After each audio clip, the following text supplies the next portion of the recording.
Welcome back, everyone, to the After the Scales podcast, episode 33, presented by DJD Graphics. I'm Jacob Dove from Phenom Motorsports, along with Shaun Blight of Canadian Racing Tours. We also have our special co-host, Hunter Hensel from Hensel Media. Today's special guest on this episode, if you follow High Limit Sprint Car Series, he's the driver of number 55 NOS Energy Drink Sprint Car for Vermeer Motorsports, Chris WINDOM. Chris, thanks for being on the podcast today. Yeah, no problem. Thanks for having me. So obviously your nickname's Big Daddy, and if you're following the social media stuff, everybody knows that you're going to be a Big Daddy here soon. You had a nice announcement yesterday. You're going to be a boy dad. Obviously you're coming off Lernerville. You had a 12th place and a 10th place finish, but we just wanted to ask, how excited are you for, being with the news and how George is doing with that news too? We're both really excited. I don't know if it's really sunk in yet that I'm actually going to have a boy, but we're both really pumped about it. And we were pretty 50-50, honestly. I know I was for sure on whether it was a girl or a boy, and obviously I'd be happy either way, but pretty exciting. It's going to be a boy. Yeah, and I can't think of a more appropriate sponsor for someone who's going to be having a child soon than NOS Energy, because you're going to be needing some of those to get you through the day, I'm sure. Yeah, I'm going to imagine so. Unless the Pampers folks want to get a hold of you too, that'd be a good associate sponsor. No kidding. Chris, I imagine after that exciting news, and you're going into a weekend, which I assume you probably have circled on your calendar every year, because this is a big event for you, because you're not only are you racing with the High Limit, but you're in the USAC midget deal as well. Talk about what this weekend means for you with your USAC background, as well as with the Wing Sprint Car. Yeah, it really does mean a lot. I enjoy going to Eldora in any type of race car. So it's like you said, it's always circled on the calendar to get back and go get back in a midget. It's probably one of my favorite places to run a midget. So I'm pumped to get to at least run 2 of the 4 that'll be there, and I've been fortunate enough to win in all 3 of the non-wing divisions there on different nights. I think I actually won 2 on the same night. I can't remember what year that was now, but 2014 or 15 maybe. But yeah, Eldora is just so fun no matter what you're racing, and it's challenging in any type of race car. So I'm looking forward to it. Hopefully, I know they upped the midget purse this year, I think to $15,000 on Saturday. So hopefully we can come out of there with at least one win, try to go win them both. And now midgets don't really get to those big tracks too often anymore. And really Eldora is the one track that's the half mile that you get to each year. And just the racing it has to be so much different than the smaller, maybe 5th mile, quarter mile type tracks that the midgets are now conventionally racing on more. So just how much different is the racing in those midgets there? Because sometimes it just feels like a pack of bees going by. It is. It's that's kind of why it's one of the only tracks I still run on. I've always enjoyed my whole career, honestly, in any kind of race car, and even in the non-wing sprint cars, I always enjoyed the bigger tracks, smaller than the smaller tracks. And I know that's kind of the direction the midgets have taken, and I just I'm not a huge fan of the little bull rings and micro sprint tracks and midgets. I know I love watching it on the drives home from the High Limit races, but it's just not my favorite type of racing to actually be in the car. So whenever they can go back to Eldora and get on a half mile, and I love the speed and just room to move around and different lines, and it's normally pretty exciting racing there for the midgets too, I think. So the midgets put on a good show no matter where you go, but Eldora is one of my favorites. And you came off a top 10 finish at Lernerville this past weekend. Leading up to Eldora this weekend, what is you and Clinton Boyles and the team kind of prepping for? Obviously Eldora is tough because of whether the track surface is gonna change throughout the multiple days you guys will be there. But are you guys got a pretty good notebook ahead of time, kind of planning for this weekend?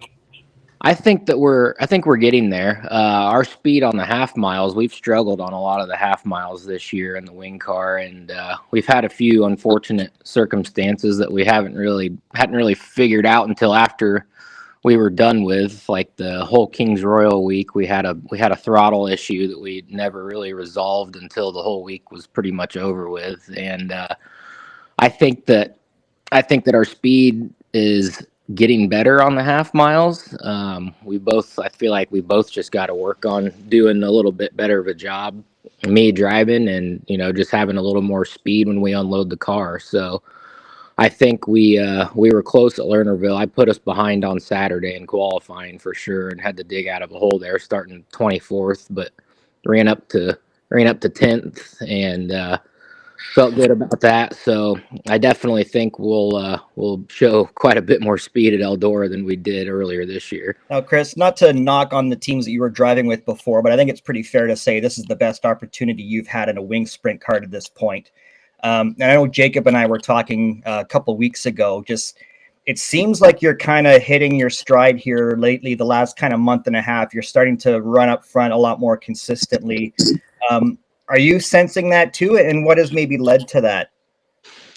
Yeah, I mean, I definitely agree. I think just it's no secret that this, especially racing on the World of Outlaw or the high limit level, it takes a lot of money to do it, and it takes a team and takes the equipment to be there. So this has definitely been a huge learning curve. I think even not just for me, but for Clinton and our whole team.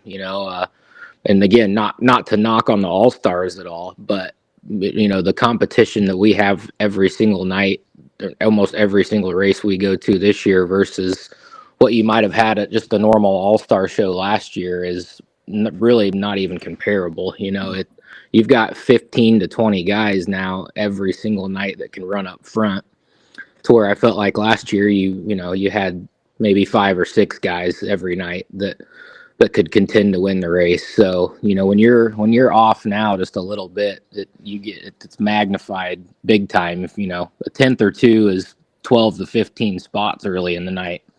So I think we both are just working on getting better, especially early in the night. That's been probably our biggest struggle all year, is just getting qualified up front. And like I said, I feel like I've done a better of a job, but it's taken longer than what we probably had hoped to kind of get in a rhythm and get a package that we both just know to understand, to unload with, and be fast at every racetrack. Because a lot of the season earlier on, especially, we were going to a lot of tracks neither one of us had ever been to, and ones that they didn't go to last year. And obviously I've only been running wing cars for 2 years, so or 3 years now, but quite a few tracks I'd never been to. So I think that we've definitely improved throughout the year. We've had some big dips where we've had a couple weeks where we're off on speed, but then I feel like we rebound and we find it again. So I think just the consistency is what we're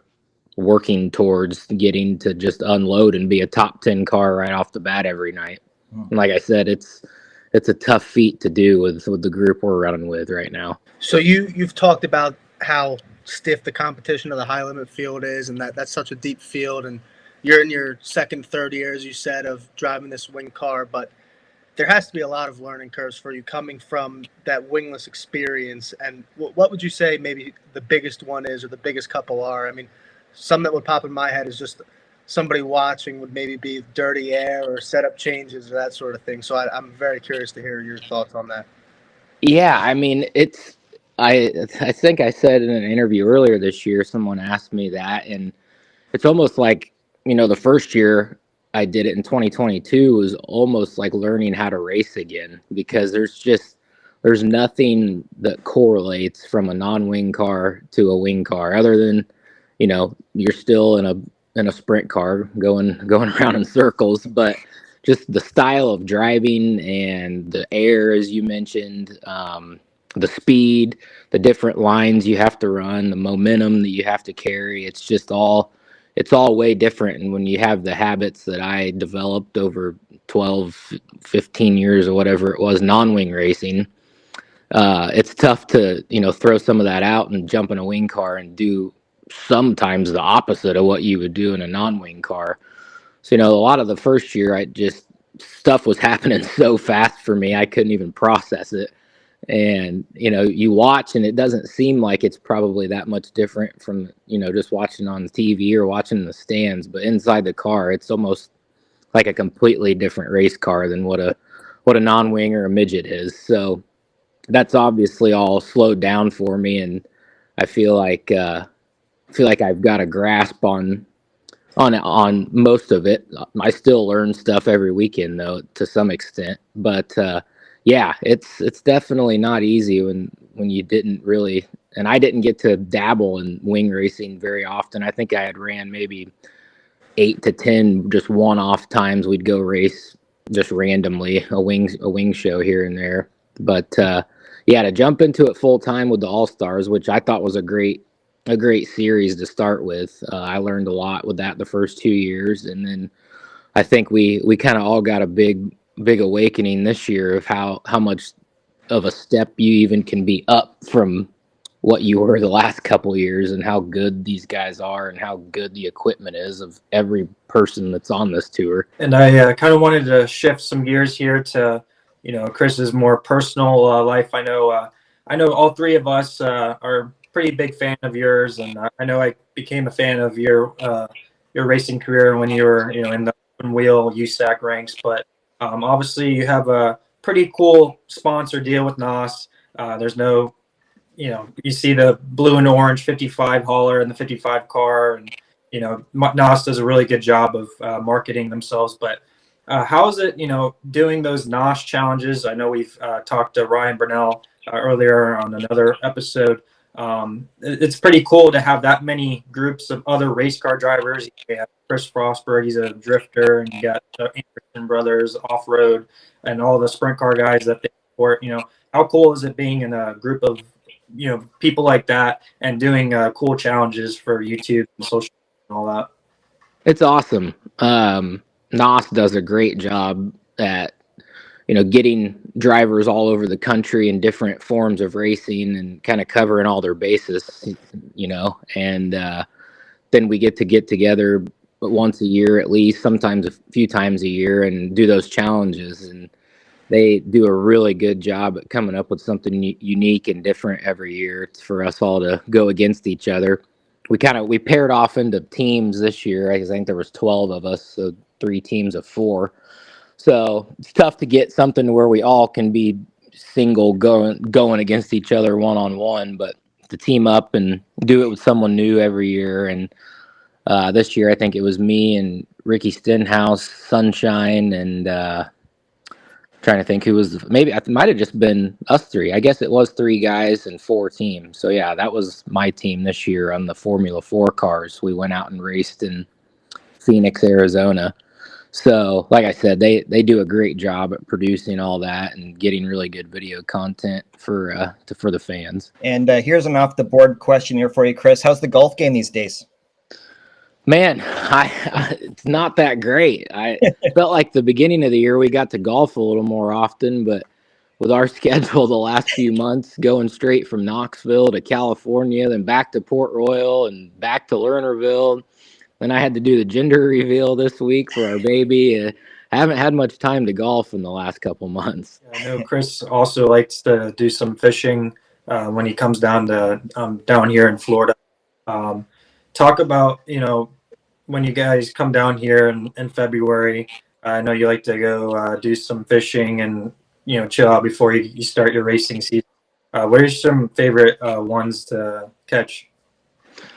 Yeah, fishing's probably my favorite thing to do outside of racing. So whenever I get to go anywhere with either ocean or even a lake, my dad actually owns a lake house in Nashville, and we have a boat out there. So do a lot of crappie and bass fishing around that area and striper fishing. But Florida, generally, I think we're going to come down there maybe in December and try to go fishing. But it's always fun to catch the mahi. I've caught sailfish out of Miami before.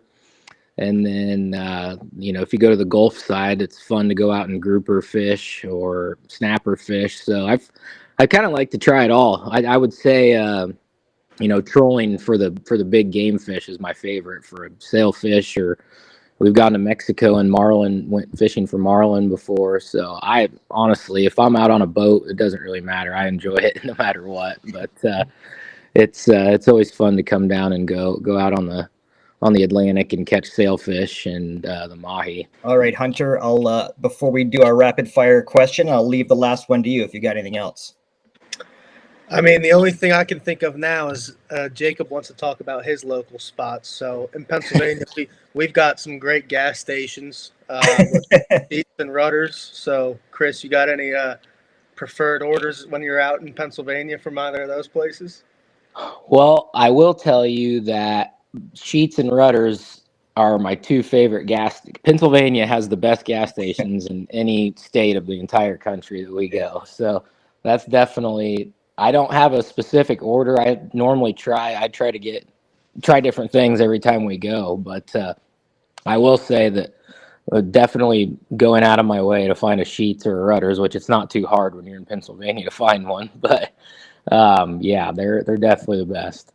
Yeah, that's the consensus I've gotten from the dirt racers, that you guys like those spots. And I put Tony Laporta on the sweet corn bites at Rudders a couple weeks ago. So I got those when we left Port Royal the other night, and they were good. Oh, you might have seen me at the Rudders then. All right, Chris, we really appreciate you coming on. And for those who are watching, Chris just drove back from Tennessee, so long drive, and he, as you can understand, you don't always want to come on video, even though he's a good-looking dude. But even when you're tired, you don't want to always be on camera. So we appreciate you coming on, Chris. And before we let you go, we always do our DJD Gear Rapid Fire segment. We've got 10 questions for you. You just answer the first thing that comes to your head, and Jacob will let you take it away. All right, Chris. So the first question we have for you: Big Daddy or the Bear? Which nickname do you like better? I think I'm Big Daddy now.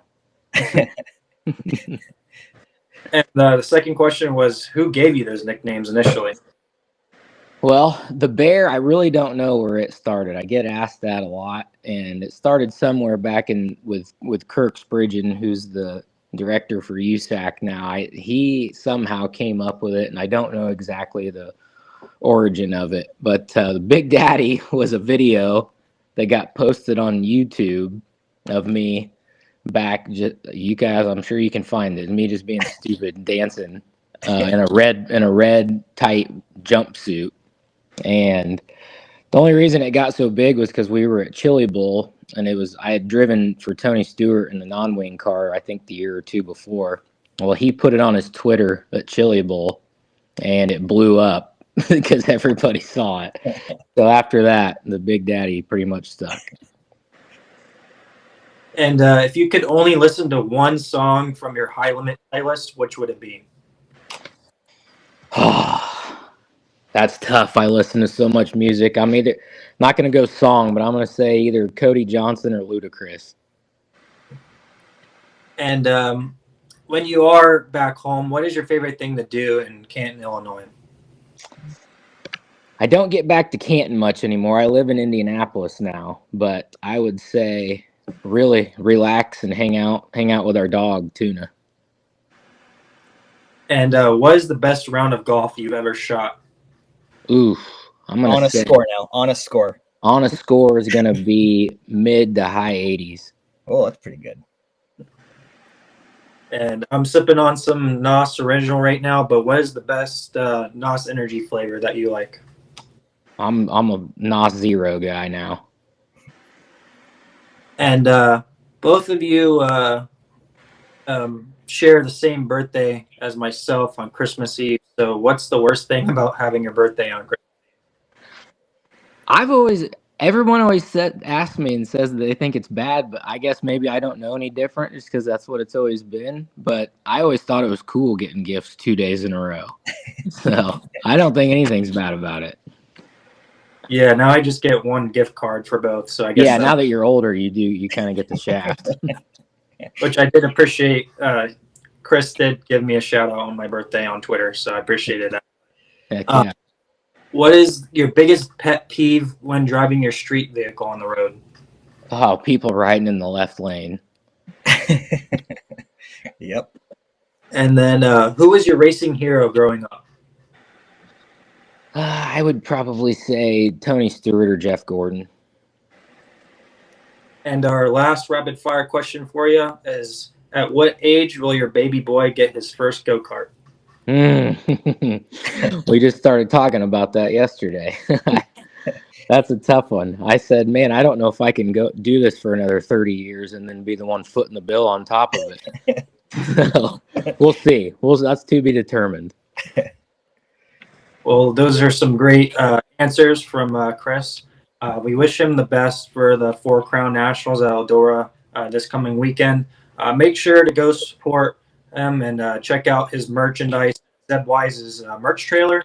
Buy a t-shirt, hat, go support him. And yeah, Chris, we really appreciate you coming on. And we're going to root on the NOS Energy number 55 this weekend. Thank you, guys. I appreciate you having me. After the Scales is proudly presented by DJD Graphics. From commercial and personal vehicles to racing bikes and cars of all makes, models, and disciplines, DJD Graphics can fully customize your vehicle to suit your needs. For more information, contact Darren and visit his website at www.djdgraphics.com. Tell him Shaun and Jacob sent you to receive special rates.